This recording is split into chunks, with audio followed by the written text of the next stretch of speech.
para que yo voy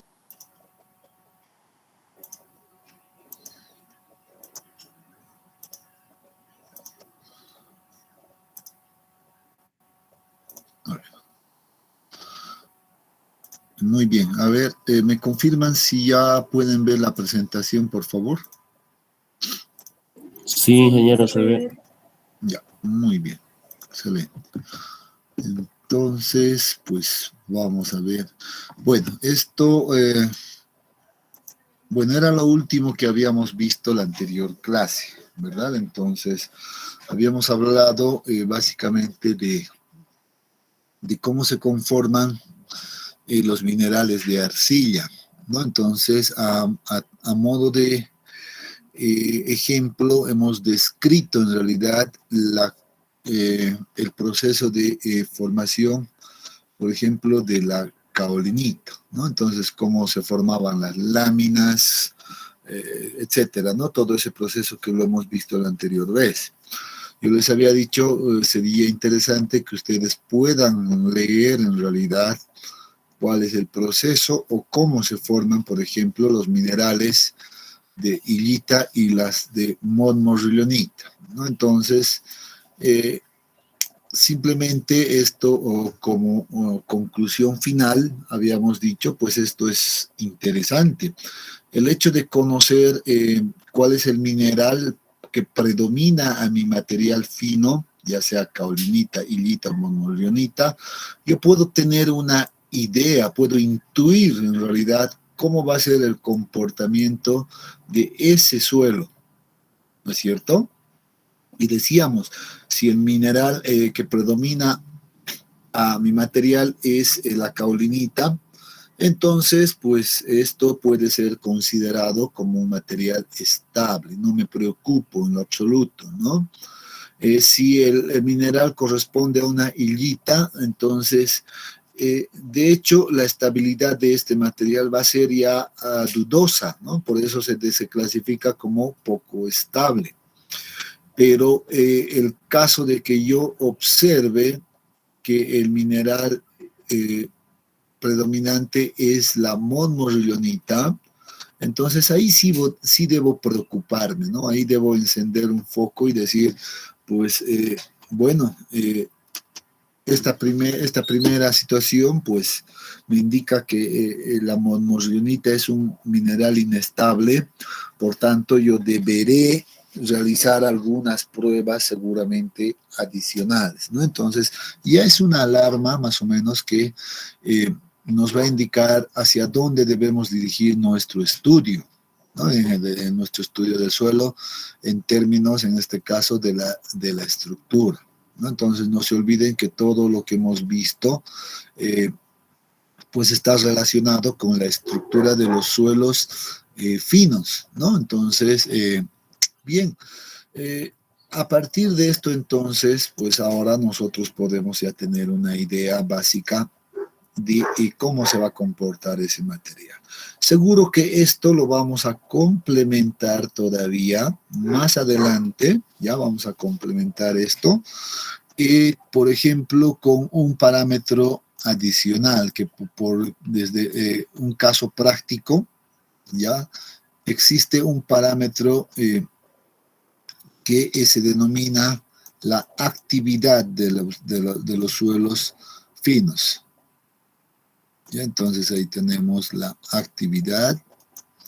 Por tanto, de momento, pues esto voy a dejarlo como pendiente, ¿ya?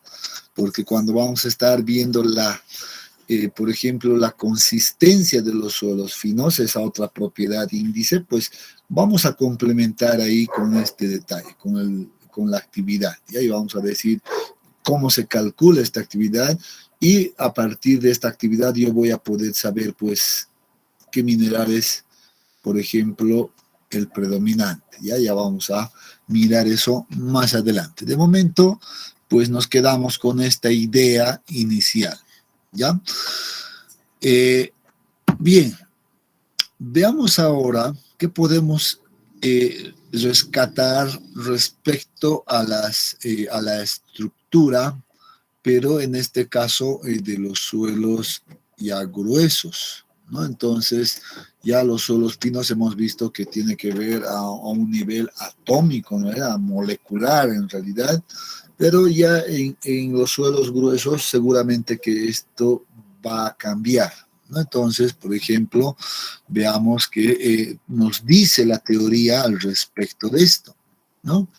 Nos dice, existen tres categorías típicas que presentan las partículas del suelo donde pueden evaluarse la forma de las partículas, ¿no? Entonces vamos a ver a qué hace referencia este punto. Dice a los suelos de grano grueso, a los más gruesos, podemos nosotros evaluar desde este punto de vista, desde la forma. Dice, esa forma puede ser forma granular, por un lado, eh, puede tener forma en hojuelas o forma en aguja. Dice, bueno, aquí está un poquito, eh, tal vez generalizando esta descripción de la forma de las partículas, no solo para los suelos gruesos, sino que también para los suelos finos, ¿ya? Porque generalmente los suelos finos tienen unas formas en hojuelas o en agujas, ¿ya? Entonces, bueno, esta parte nos está generalizando aquello, ¿ya?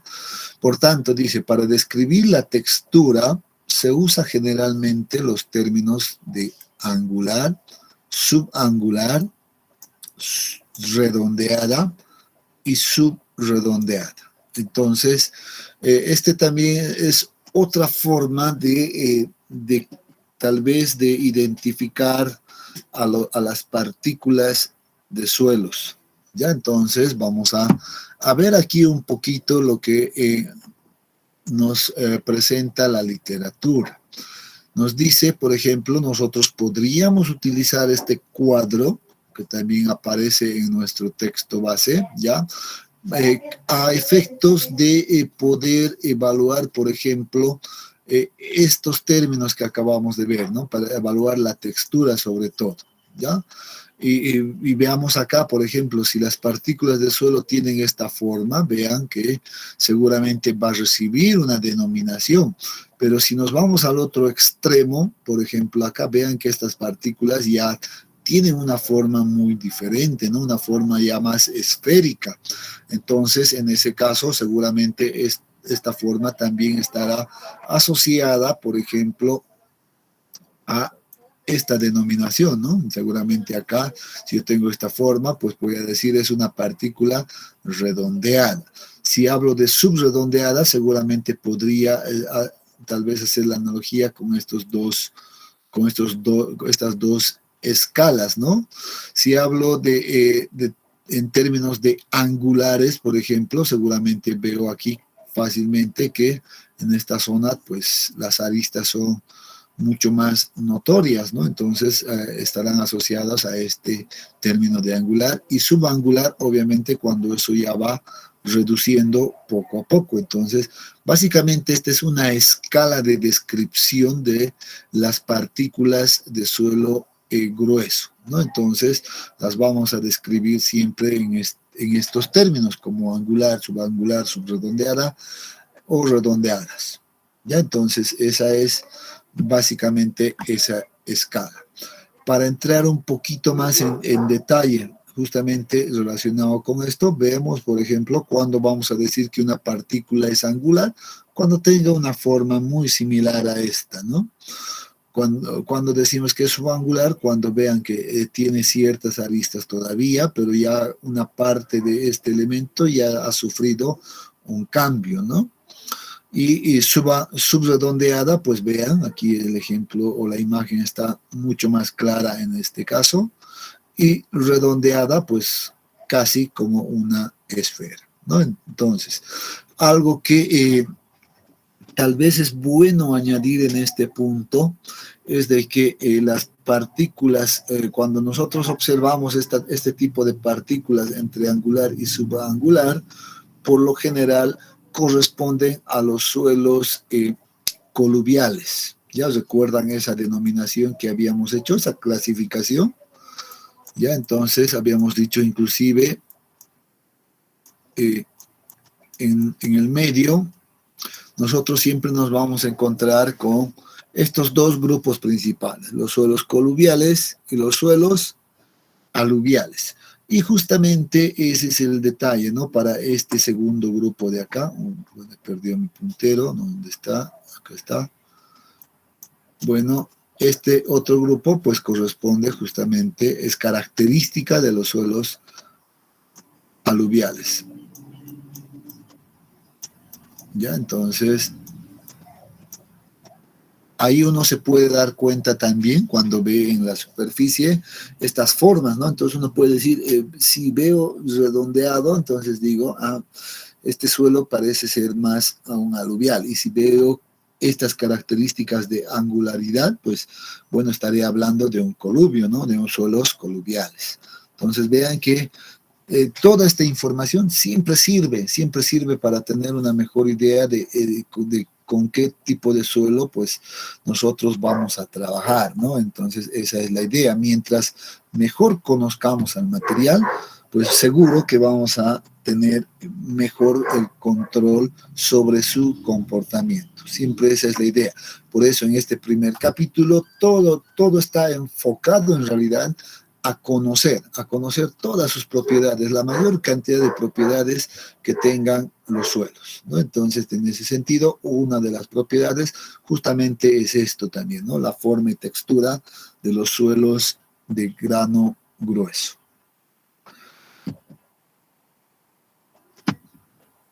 Y otra de las propiedades índice que nosotros hemos indicado también está bueno, la estructura, ¿no? La estructura de los suelos finos ya la hemos mirado, pero ahora veamos qué pasa con los suelos gruesos. También vamos a definir un poco, digo un poco porque después vamos a ampliar un poco más este concepto, pero ya vamos a incluir en este punto ese concepto de cohesión también. Entonces, veamos un poquito lo que es la estructura. ¿A qué se refiere cuando hablamos de la estructura de los suelos? ¿Ya? Entonces dice, en este caso, para suelos gruesos o de grano grueso, pues dice, es el arreglo geométrico entre las partículas. Primera diferenciación, o sea, cómo están en realidad acomodadas las partículas gruesas, ¿no? Entonces, ¿cómo se encuentran acomodadas estas partículas unas respecto de otras, ¿no? Y eso va a depender seguro también de la forma que tengan estos, ¿no? Si son angulares, redondeados, subredondeados, etcétera. Entonces, cuando hablamos de estructura, en este caso simplemente es ver ese detalle, cómo están acomodados esas partículas, nada más. Y el concepto de cohesión, dice acá, la cohesión del suelo se refiere a la capacidad que tienen las partículas de suelo de permanecer unidas, ¿no? Entonces, obviamente hablando de un conjunto, ¿no? Hablando como por ejemplo de un terrón, si yo agarro una pequeña porción de muestra de alguna parte, yo sé que dentro de este terrón, en realidad esto la puedo denominar como un terrón, ¿ya? Este elemento, sé que dentro de este terrón pues hay varias partículas, ¿no? Pequeñas, un poco más grandes, de distinta forma, etcétera, etcétera. Pero este es un conjunto básicamente de muchas partículas. Y si este terrón inclusive incluye, digamos, una cierta cantidad de suelo fino, seguramente aquí también estarán pues esas partículas o minerales de arcillas probablemente, como las hemos visto a nivel micro, ¿no? Entonces vean que es un conjunto de distinto tipo de partículas, ¿no? Entonces, cuando hablamos de este concepto de cohesión, pues se refiere justamente a esto, ¿no? De esa propiedad particular que tienen los suelos de mantenerse unidos, ¿no? Uno agarra un terrón y lo puede dar vueltas y revueltas y en realidad este elemento sigue manteniéndose unido. Es más, si yo aplico una cierta fuerza en este pequeño terrón con la intención de separar, pues lo que va a ocurrir es que voy a necesitar una cierta fuerza mínima para poder lograr aquello, ¿no? No se parte fácilmente, ¿no? Entonces, eso se debe justamente a esta propiedad, ¿no? A la propiedad de permanecer juntas estas partículas, unidas entre estas partículas. Ya, entonces, a eso se refiere ese concepto. Aquí en la imagen a la derecha podemos observar justamente ese detalle.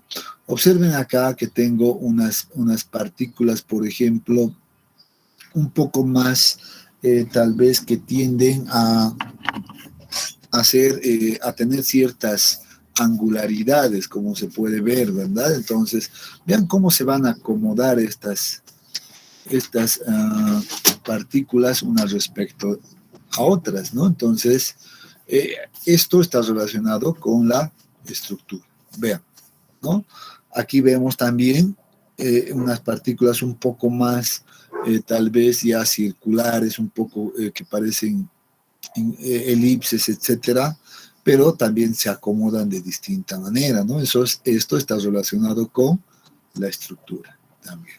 ¿Ya? Entonces, en ese sentido, hay dos definiciones que debemos conocer. Esto para suelos gruesos y esto para suelos finos, ¿no? Entonces, deberíamos de poner tal vez acá los gruesos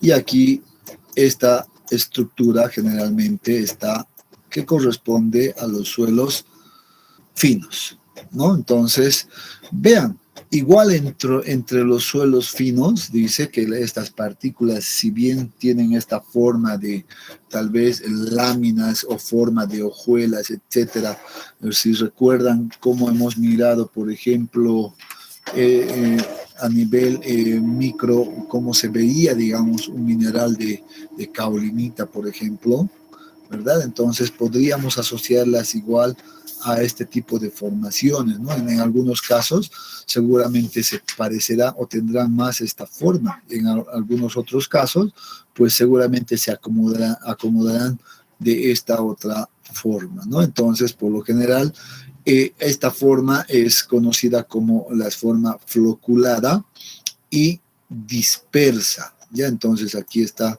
lo disperso, ya es una estructura dispersa, ¿ya? Y esta es una estructura floculada.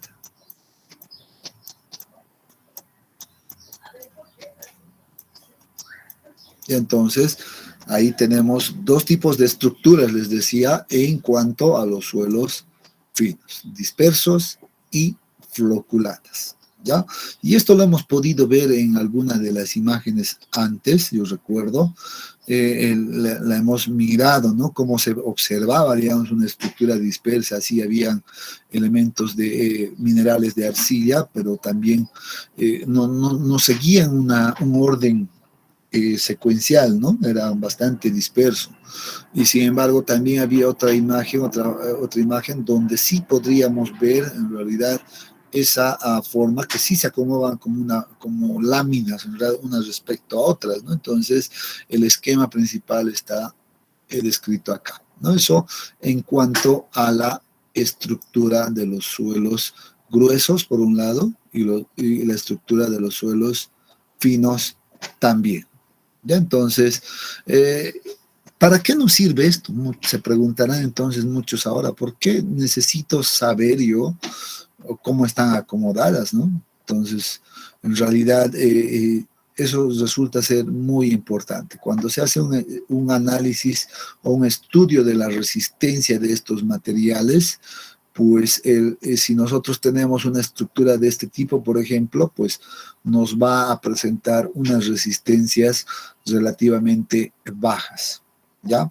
Y si tuviéramos este tipo de estructuras, seguramente por la misma situación, pues estos suelos nos van a representar una resistencia mucho mayor a este tipo de estructuras, ¿no? Entonces, eso es importante.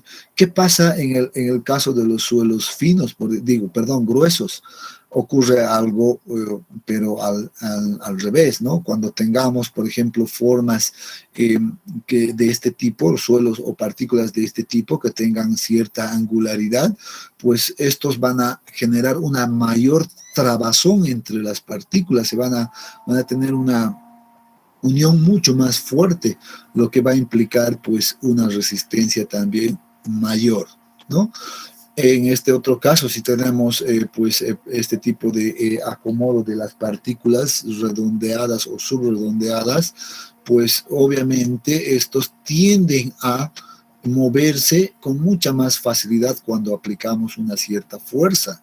Por tanto, la resistencia de este tipo de materiales, pues en términos generales podría ser considerado un tanto más débil que esta otra estructura, ¿no? Entonces, vean que puedo hacer esa interpretación también de la estructura en cuanto a la resistencia, ¿no? Entonces, para eso me sirve. Bueno, ya me da una idea general, por ejemplo, de cómo podría ser su resistencia. Entonces, ahí radica la importancia de la estructura de los materiales. ¿Ya? Bien, no sé si eso ha quedado claro, jóvenes, o tienen alguna duda.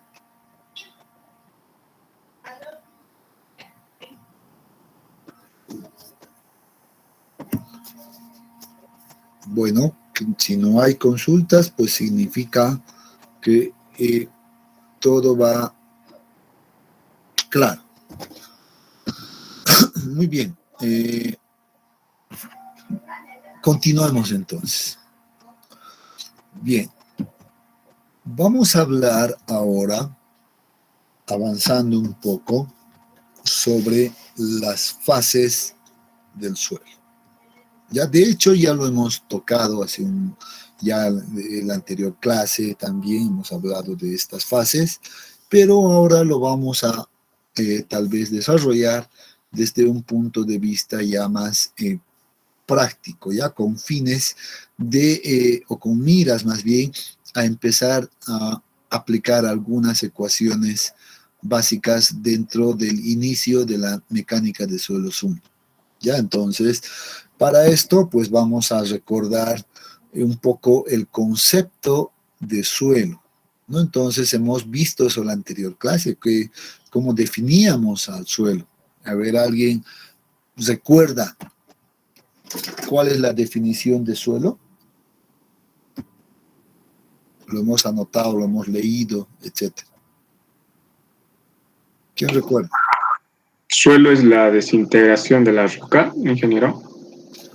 Ajá, es la desintegración de la roca. Sí, sí, está correcto, pero eso es más dirigido al proceso de formación del suelo, ¿no? Si hemos dicho, cuando hemos revisado la parte de geología, hemos dicho, pues veamos que que el suelo no es más que la desintegración de la roca madre. Sí, es correcto.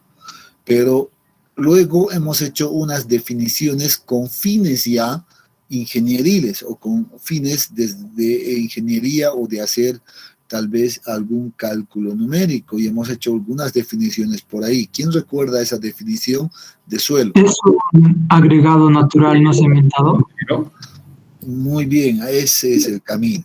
Esa es la definición que habíamos llegado, ¿verdad? Agregado natural no cementado y decíamos muy bien, de granos minerales y materia orgánica en descomposición, con líquido y gas en los espacios vacíos entre las partículas que lo constituyen.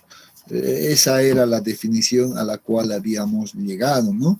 Pero lo que quiero que más bien lo que quiero que notemos de esa definición es justamente que nos está diciendo el suelo está compuesto por 3 elementos. Y esos elementos, pues, las denominamos nosotros fases. Ya van a ser 3 fases entonces. ¿Cuáles son esas 3 fases? Pues la fase sólida, ya que está formada por partículas pequeñas de rocas o principalmente minerales, como dice la definición. Es más, alguien podría decir, pero dice también materia orgánica en descomposición. Sí, si estuviera la materia orgánica en descomposición, también sería considerado como la fase sólida en este caso. ¿Ya? Entonces, esa es una de las primeras fases. La segunda fase, ¿cuál será? Pues es la fase líquida, ¿no? Por eso dice con líquido, ¿no? Y gas, entonces el estado gaseoso sería el tercer componente, ¿no? Aquí está, sólido, líquido y gas. Para nosotros, para fines de nuestro estudio, pues vamos a considerar que la fase líquida es agua, generalmente, siempre agua, ¿ya?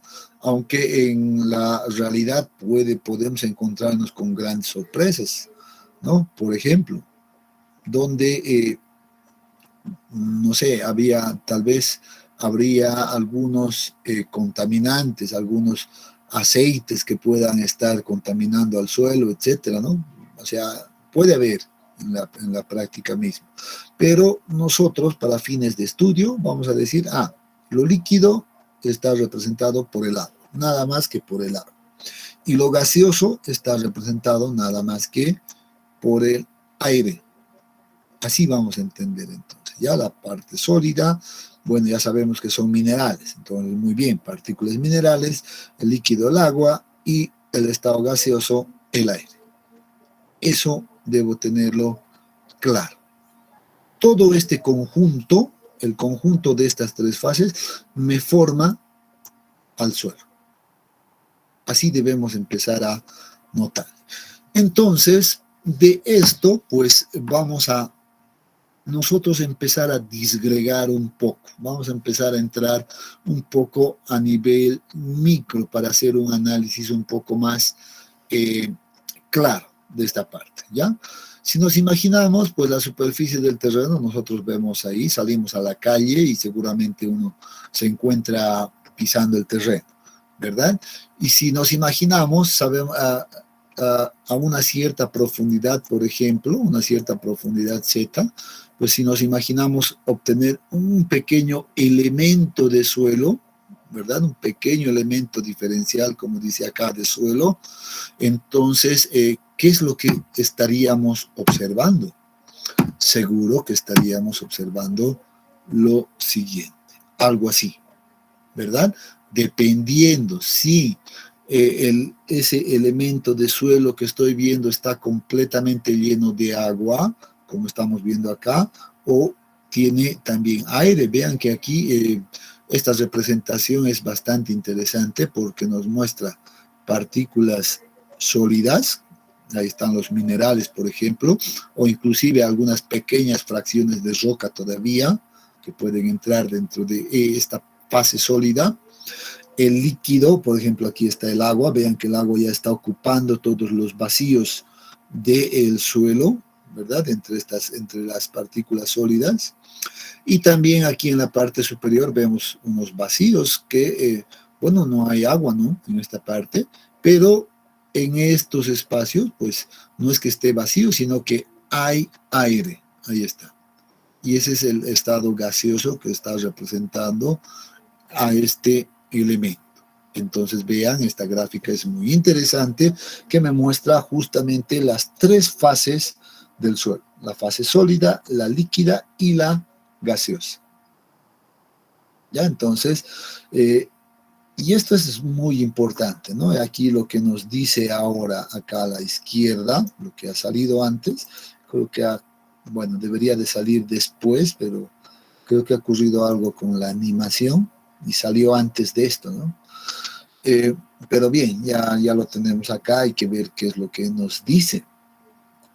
Miren cuál es el problema. En realidad, este es el principal problema cuando nosotros estudiamos al suelo. Es la fase líquida. ¿Por qué? Porque nos dice claramente acá, la fase líquida puede variar en su proporción. O sea, en un tiempo puede estar acá, en otro tiempo puede encontrarse acá completamente y puede ocupar todo este elemento, o puede encontrarse también por esta otra zona, dependiendo, o sea, es variable la fase líquida, ¿no? ¿Qué es lo que no cambia por lo general? Pues la fase sólida, ¿no? Los sólidos siempre van a mantenerse ahí, pero el agua va a ir cambiando.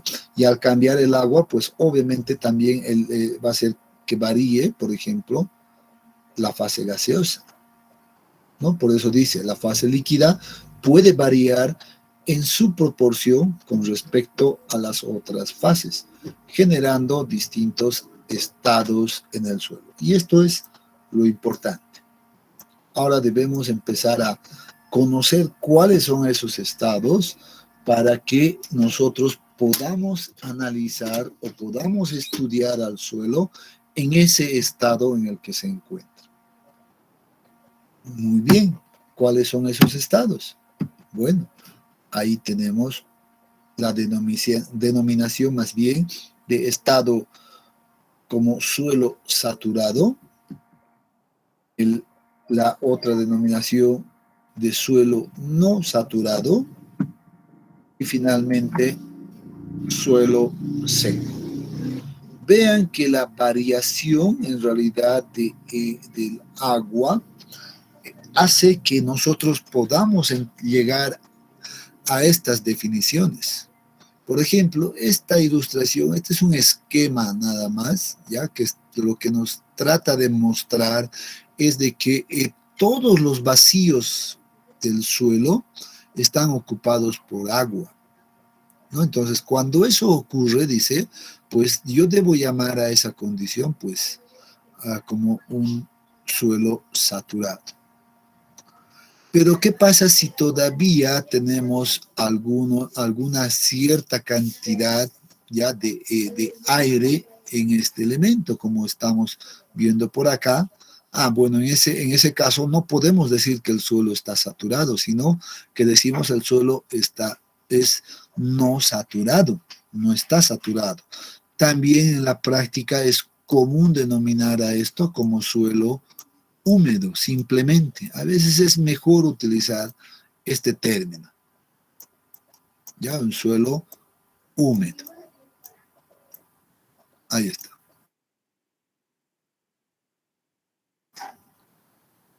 ¿Qué debo recordar acá? Que cuando tengo las tres fases, aire, líquido y sólido, el suelo puede ser considerado como un suelo húmedo. Si solo tengo las dos fases acá, vean, el aire ha desaparecido. Solo tengo líquido y sólido, el suelo es saturado.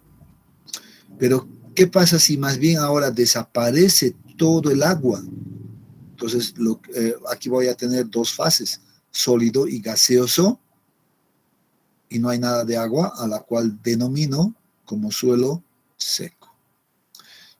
Acá debo hacer tal vez un paréntesis, como que tratando de indicar algo algo que lo vamos a ver más adelante, obviamente, pero podemos generalizar algún aspecto interesante, ¿ya?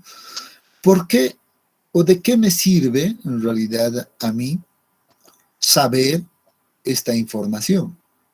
Si el suelo es saturado, no saturado o el suelo es seco. A ver, ¿alguien tiene alguna idea? ¿Por qué? ¿Para qué me sirve esta información? De hecho, les he dicho, es importante, sí. Y ahora la pregunta sería, ¿por qué es importante y para qué me sirve? Deberíamos respondernos eso, ¿verdad? A ver, ¿alguien tiene alguna idea al respecto? Podría ser para la estabilidad del suelo, Inge. Una información que me da de la estabilidad del suelo. ¿Y cómo lo evaluarías la estabilidad del suelo?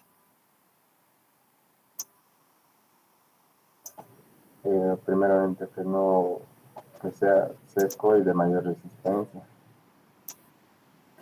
Ya, muy bien. Una condición seca me va a representar mayor resistencia. Ya, interesante. Y una condición saturado podría representarme entonces lo opuesto, ¿no? Una situación tal vez no tan resistente. Si seguimos la lógica, ¿no? Sí. Excelente. Ya, muy bien. Es válido ese análisis, es válido eso, cómo lo aprecian también. Está bien. Muy bien, pero a ver, ¿alguien más tal vez tenga otra opinión?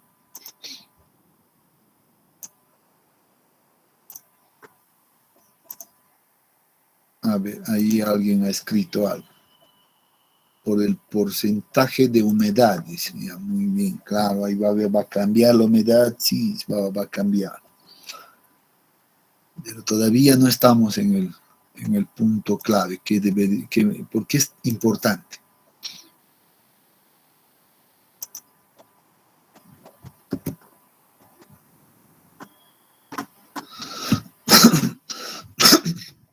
Muy bien, lo voy a tratar de representar con un término así de práctico, ¿ya? En cada situación, en cada situación que se encuentre, pues tienen propiedades diferentes.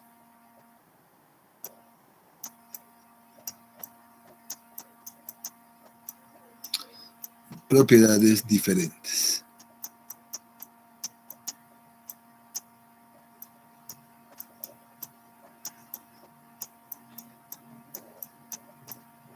¿Ya? Entonces ahí, esto es lo que debemos entender. Por eso es importante el definir en qué condición se encuentra mi suelo. Si voy a estar en esta condición saturada, va a tener unas propiedades muy diferentes a esta condición seca y lo propio a la condición húmeda. Eso debemos entender. Y cuando hablamos de propiedades, por ejemplo, pues una de las propiedades que utilizamos bastante es el peso unitario, ¿no? Ahora vamos a llegar seguramente más adelante a eso, ¿ya? O sea, el peso unitario es una propiedad física que utilizamos mucho. Entonces debemos entender ya que, por ejemplo, ese peso unitario va a ser distinto en esta condición a la húmeda o a la condición seca.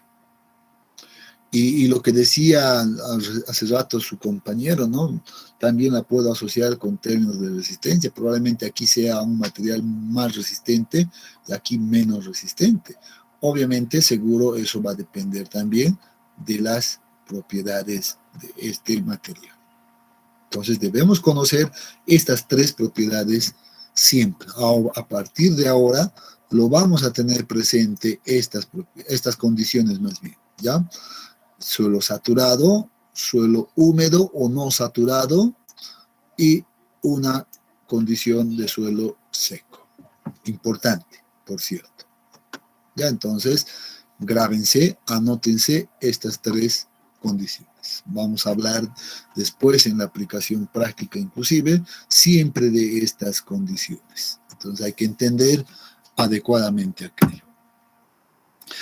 Para hacer un mejor análisis en realidad del estudio de las propiedades del suelo. En este caso vamos a empezar estudiando algunas propiedades físicas y mecánicas del suelo, ¿ya? Pues es práctica común, en realidad, pues realizar una separación como las que nos muestra este esquema. Este es un modelo, ya un modelo simplificado que nos representa a la estructura de un suelo. Ya este es un modelo.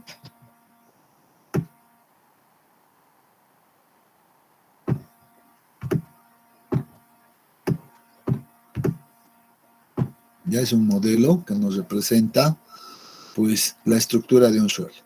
Ya es un modelo simplificado, como les decía, donde nos está diciendo el suelo pues tiene una parte sólida, tiene agua y tiene aire. Puede tener, ¿no ve? Ya hemos visto que en algunos de los casos a veces desaparece el aire o a veces desaparece el agua.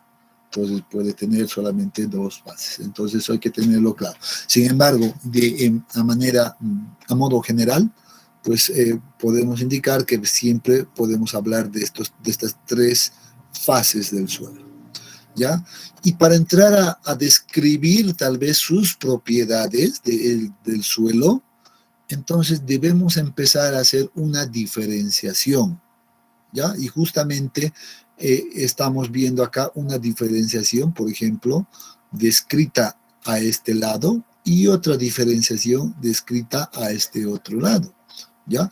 Nuevamente, si yo imagino, ya imaginen también ustedes, pues tener un pequeño terrón de suelo, ¿no? Un pequeño elemento de suelo que puedo recogerlo, no sé, en mi jardín, etcétera, puedo agarrar con algún elemento y puedo tener un pequeño elemento, ¿no? Y donde ya sé que aquí hay subpartículas, pero tremendas, ¿no? Entonces, así, algo así. Ahora, si yo imagino, digo, muy bien, este pequeño elemento, este pequeño terrón de suelo, ¿ya?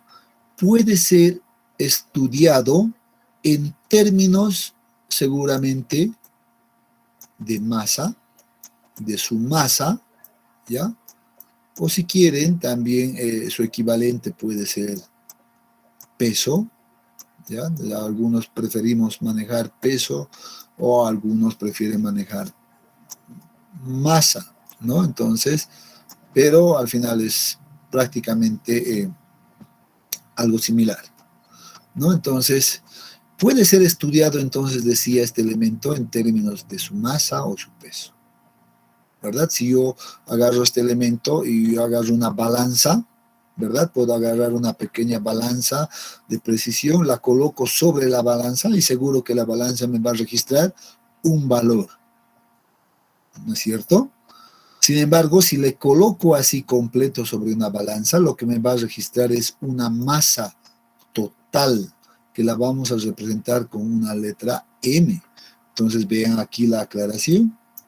Aquí está la masa total. ¿No es cierto? ¿Sí o no? Entonces eso sí puede ser medido fácilmente. Ahí está la masa total. Pero yo sé, vean, yo sé que el suelo por definición tiene tres componentes: sólido, agua y aire. Entonces, si yo lograra separar de este terrón solamente, ya, si yo lograra separar solamente los sólidos, seguro que esos sólidos me representarían, pues, una cierta masa, ¿no es cierto? ¿Sí o no? Yo creo que eso entendemos todos, ¿no? Si yo lograra separar solo los sólidos, pues me representaría una cierta masa. Por tanto, voy a decir, a eso la denominamos masa o M sub S más bien, que se denomina masa de los sólidos. Esto es nomenclatura, jóvenes. La nomenclatura es importante para manejar ecuaciones.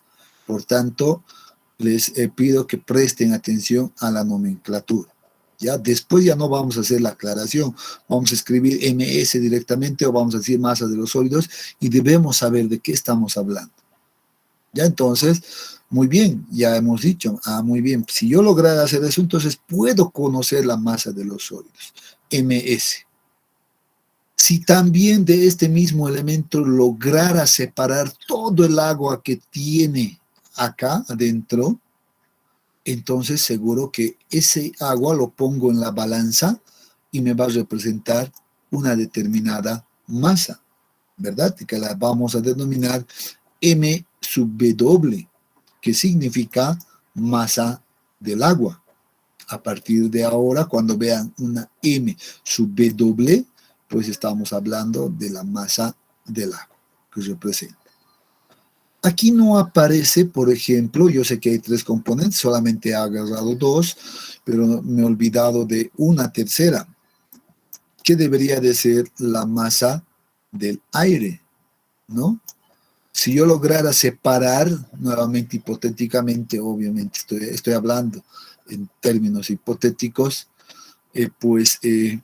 si yo lograra separar el aire que tiene este elemento de suelo y lo pongo en una balanza, ¿Creen que va a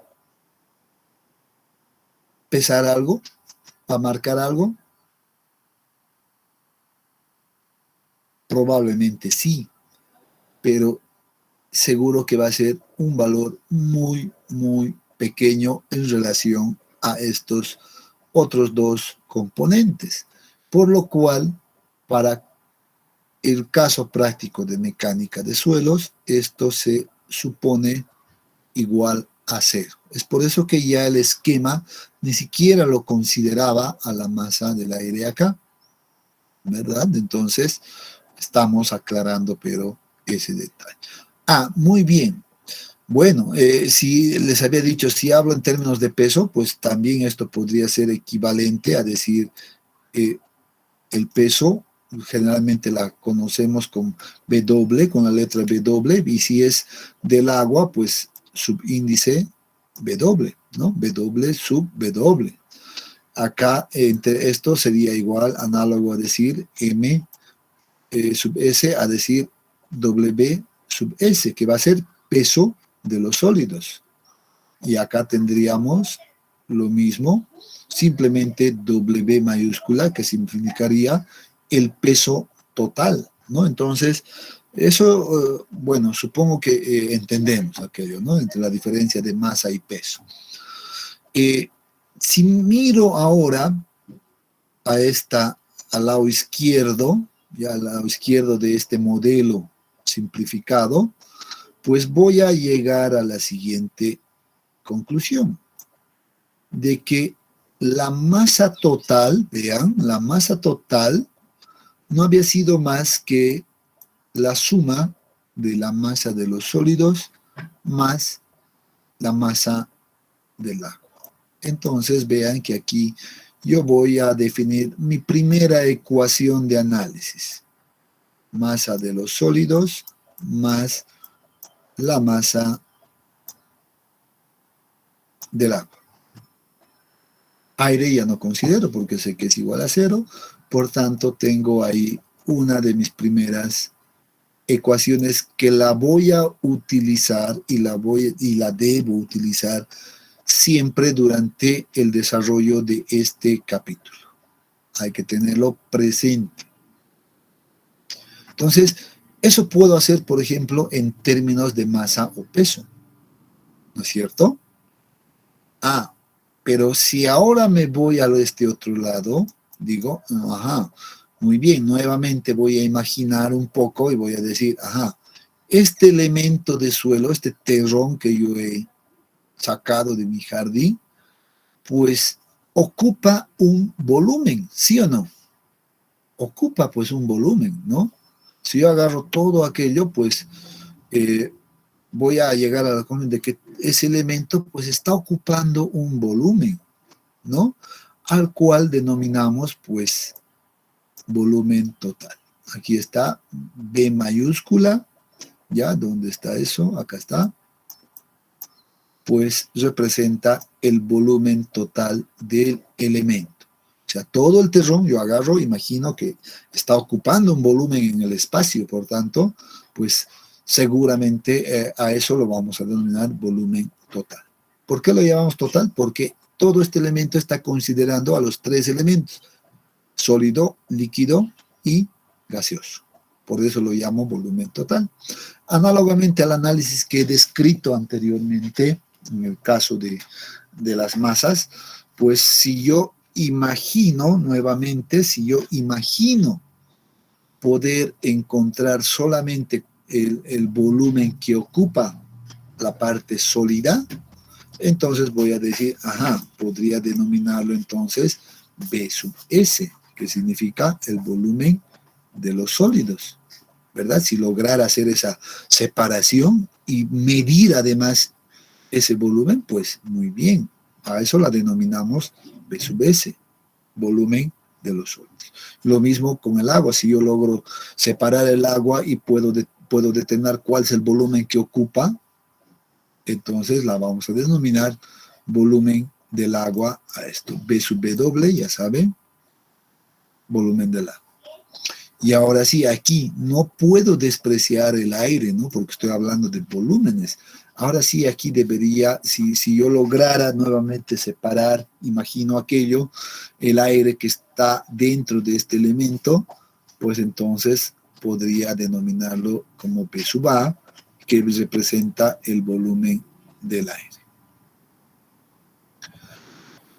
Por definición, a ver quién me ayuda, a ver si simplemente para ver si están atentos, ¿ya? Por definición, en definición de suelo, digo, ¿cómo podemos entender ya cómo se acomodan en realidad o dónde están posicionados tanto el agua y el aire? ¿Qué decía la definición? A ver, alguien lo dijo hace rato, pero a ver, la idea es de que entendamos bien. ¿Dónde se encuentran el agua y el aire en este elemento de suelo?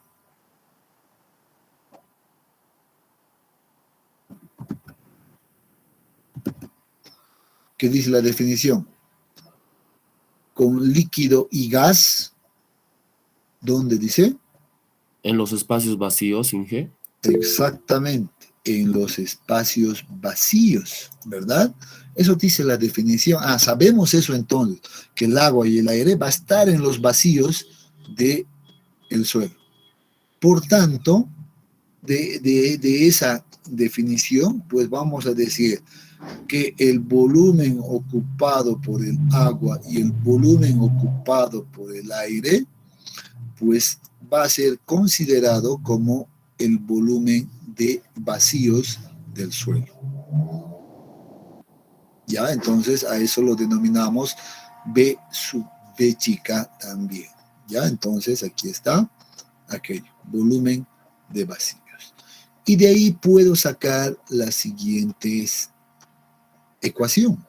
Por ejemplo, voy a empezar por acá y esto lo que estoy diciendo es lo siguiente, que el volumen de vacíos va a ser igual a la suma del volumen del agua.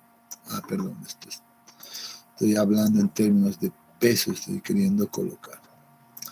Va a ser igual al volumen del agua más el volumen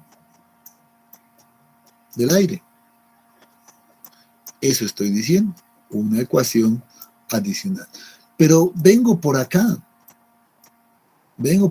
y veo esta condición, digo, ajá, el volumen total en realidad había sido igual, el volumen total de un elemento de suelo, de una porción de suelo, de un terrón, etcétera, había sido igual a la suma del volumen de los sólidos, vean, más, ¿qué cosa?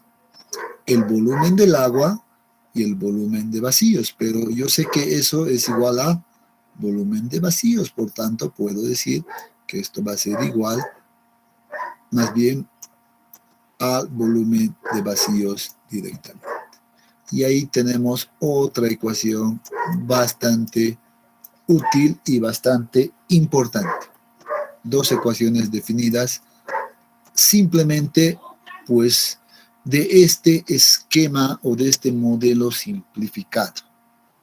Vean que ya estamos entrando a formular algunas ecuaciones, ¿no? Entonces, todas estas ecuaciones me van a servir seguro para definir sus propiedades del suelo. ¿De acuerdo? Entonces, empecemos a desarrollar un poco más. Pero primero, no se olviden de la nomenclatura. No se olviden que puedo estudiar al suelo en términos de masa y también en términos de volumen. Ya, porque eso es lo que he dicho. Si agarro un pequeño terrón de suelo, pues me va a representar una cierta masa.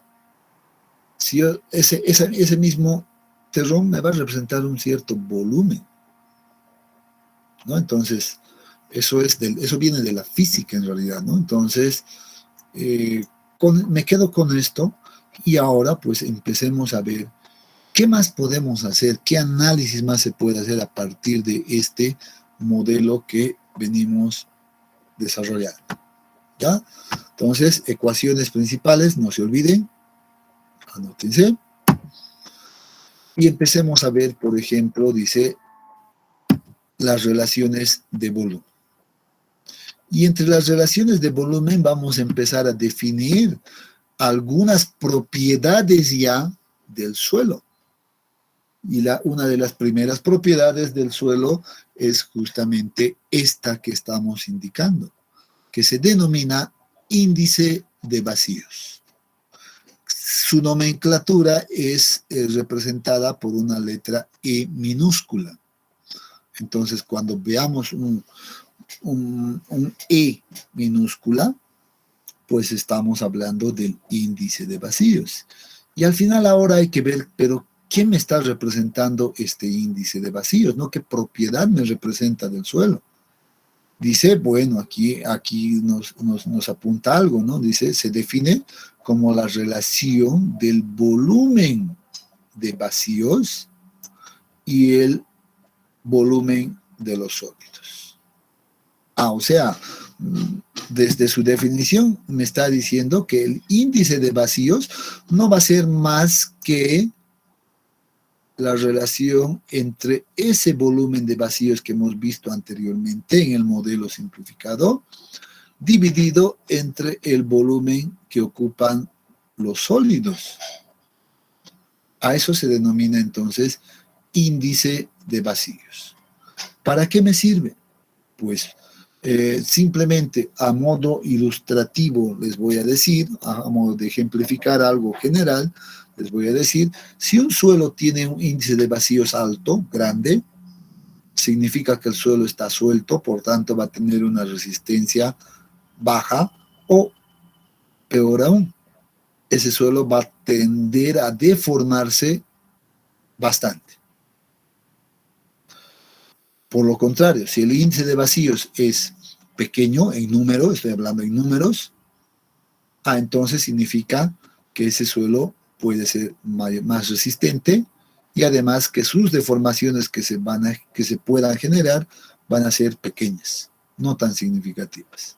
Entonces, si yo tengo un índice de vacíos pequeño, pues yo estaría tranquilo, ¿no? De hecho, ya me está diciendo, ya me estoy dando esa información de que no se va a deformar mucho ese material. Entonces, esa es básicamente una interpretación que la podemos dar al índice de vacíos.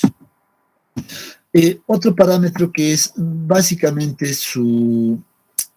muy parecido al índice de vacíos, es la porosidad, ¿ya? Que evalúa en realidad también cuánto de vacíos tiene el suelo en relación a su volumen total. Por eso dice acá, se define como la probabilidad de encontrar vacíos en relación al volumen total. Por tanto, va a ser una ecuación muy parecida a esto. La nomenclatura que se utiliza, por ejemplo, es N, ¿ya?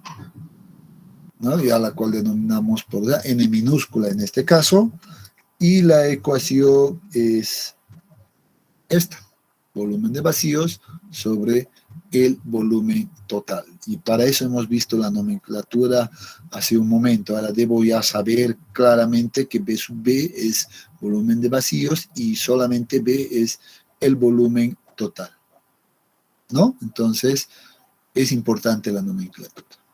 Vean que en realidad puedo encontrar una relación entre estas dos. Seguro que sí.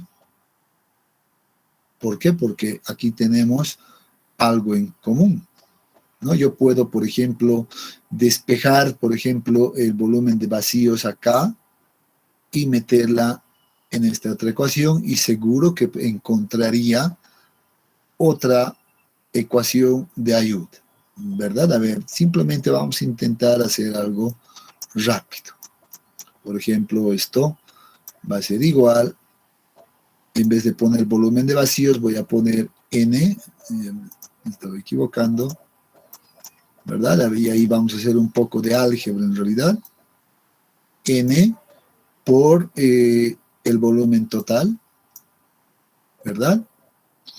Dividido entre el volumen de los sólidos. ¿No es cierto? Pero ahora la pregunta es, ¿qué puedo hacer acá? ¿El volumen total igual a qué es? A ver, solo para que entiendan un poquito la importancia. Había dicho que el volumen total es igual a qué.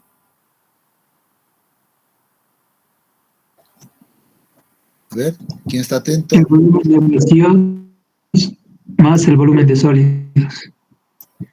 Volumen de sólidos más el volumen de vacíos. Ah, entonces puedo todavía, entonces aquí también puedo reemplazar eso, ¿no? Entonces, ¿cómo me quedaría, por ejemplo, esta ecuación? El índice de vacíos sería igual a, bueno, aquí abajo no cambia nada, esto se queda como volumen de los sólidos, pero aquí tendría como que la porosidad que multiplica a el volumen de los sólidos, ¿no es cierto? Más la misma porosidad que multiplica ¿a qué cosa? Al volumen de vacíos. Vean cómo va cambiando de forma. ¿Puedo hacer algo de álgebra acá? ¿Sí o no?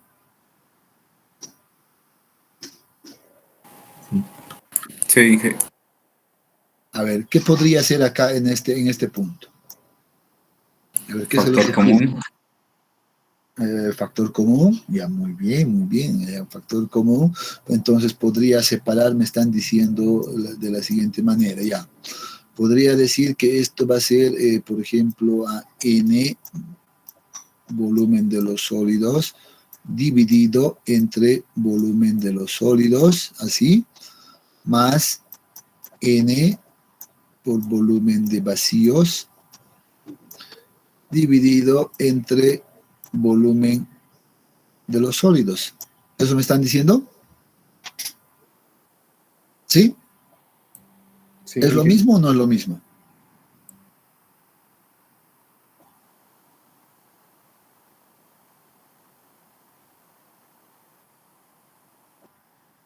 ¿Sí o no? Sí, Inge. Ya.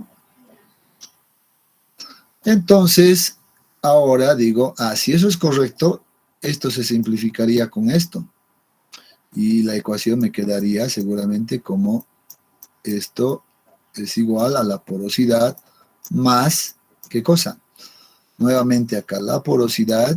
¿Y qué es esto? Volumen de vacíos sobre volumen de los sólidos. ¿Qué es? Aquí está. Índice de vacíos, ¿no? Entonces vean que he encontrado una ecuación bastante interesante y seguramente pues yo podría acá todavía trabajar un poquito con esta ecuación y llegar a algo mucho más concreto. ¿Qué podría ser? A ver, por ejemplo. Bueno, aquí puedo factorizar, seguramente me voy a quedar de esta manera con E. Aquí voy a factorizar la porosidad que va a multiplicar a 1 más el índice de vacíos, ¿no es cierto? ¿Sí o no? 1 más el índice de vacíos, factorizo eso y me queda de esa manera. Por tanto, puedo ahora decir, de esta ecuación voy a tener que la porosidad ahora había sido igual al índice de vacíos dividido entre 1 más el índice de vacíos. Entonces vean que he encontrado otra ecuación que relaciona a la porosidad y el índice de vacíos. Y podría jugar ahora, ¿no? Ahora podría despejar, por ejemplo, E. ¿Y qué me va a dar? Seguramente, si ustedes van a practicar, pues seguramente les va a dar lo siguiente, algo similar a esto, va a ser igual a la porosidad dividido entre 1 menos la porosidad, seguramente. Verifíquenlo, hagan el álgebra y vean que ahí tienen otra ecuación adicional. Vean que estamos ya definiendo varias ecuaciones. ¿no es cierto? Hay que ir agarrando las definiciones principales, sobre todo de estas: índice de vacíos, porosidad. Ecuaciones principales. Bien, ¿qué más tenemos como relación de volumen? Pues ahí tenemos el grado de saturación, otra propiedad de los suelos, que la denominamos con la letra S mayúscula. Ya, entonces esto es importante también y la vamos a definir de la siguiente manera. Dice, como la probabilidad de encontrar agua en los vacíos del suelo. ¿Cuánto de agua hay en los vacíos del suelo? En otras palabras. Poniéndolo en ecuación, pues es una relación de volúmenes, entonces el grado de saturación va a ser igual al volumen del agua, ¿verdad? La probabilidad de encontrar agua en los vacíos, tanto dividido entre el volumen de vacíos. De hecho, esto es expresado en porcentaje y deberíamos multiplicarlo por 100. Bueno, no sé por qué no salió acá, pero bueno, hay que agregar aquello. El grado de saturación se expresa en porcentaje, ¿ya? Entonces, sus unidades de esto son porcentajes. ¿Cuáles, en este caso, las unidades de índice de vacío? Pues no tiene unidades, este es adimensional simplemente, ¿ya? En el caso de la porosidad, también es conveniente a veces hablar en términos de porcentaje, y para que eso sea porcentaje, ¿qué debemos hacer?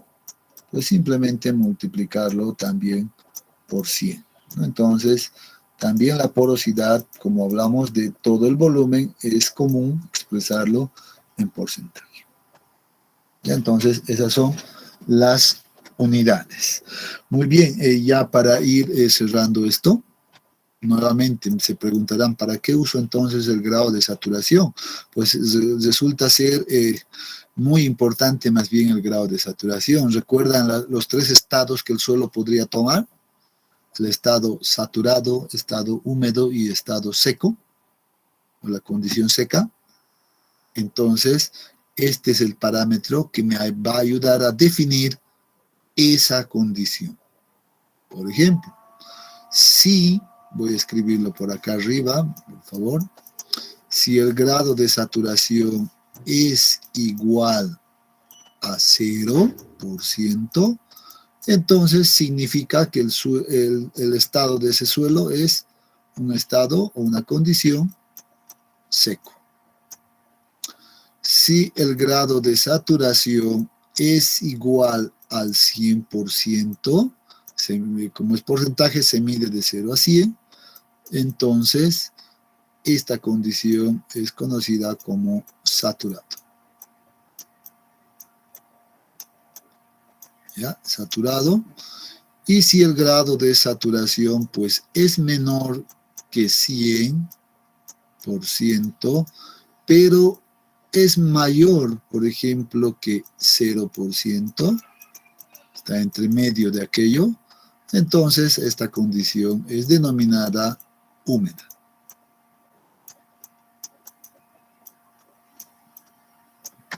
¿No es cierto? Entonces, vean que entonces el grado de saturación había sido una propiedad muy importante que nos va a ayudar a identificar en qué condición se encuentra el suelo. Entonces, recopilando, voy a ir hacia atrás. Hemos empezado acá. ¿Ya? Aquí hemos empezado con el análisis o el estudio de los suelos.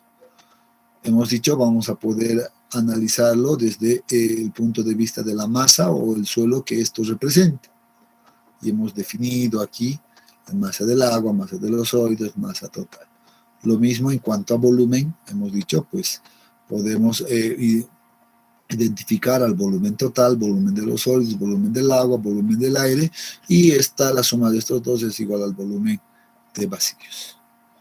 A partir de las relaciones de volumen, pues lo que estamos haciendo ahora es encontrar algunas propiedades del suelo. Y esas propiedades son el índice de vacíos, la porosidad y el grado de saturación para las relaciones de volumen. Esas tres, hay que agarrárnoslos, esas tres. Índice de vacíos, porosidad, grado de saturación. ¿Cuáles son sus ecuaciones? Aquí están, son simples las ecuaciones, nada complicadas. ¿No? Muy bien, ¿qué nos falta ver? Las relaciones de masa o relaciones de peso. Pueden ser peso o masa. ¿Ya? Pero como ya estamos a 18:43 exactamente, pues esto lo vamos a ver el día de mañana. Si tienen alguna consulta hasta donde hemos visto acá, pues los escucho.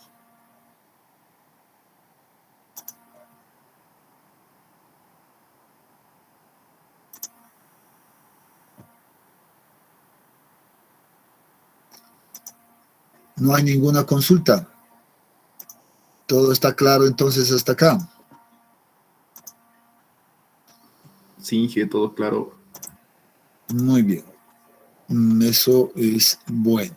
Entonces, jóvenes, pues vamos a quedar hasta acá. ¿Ya?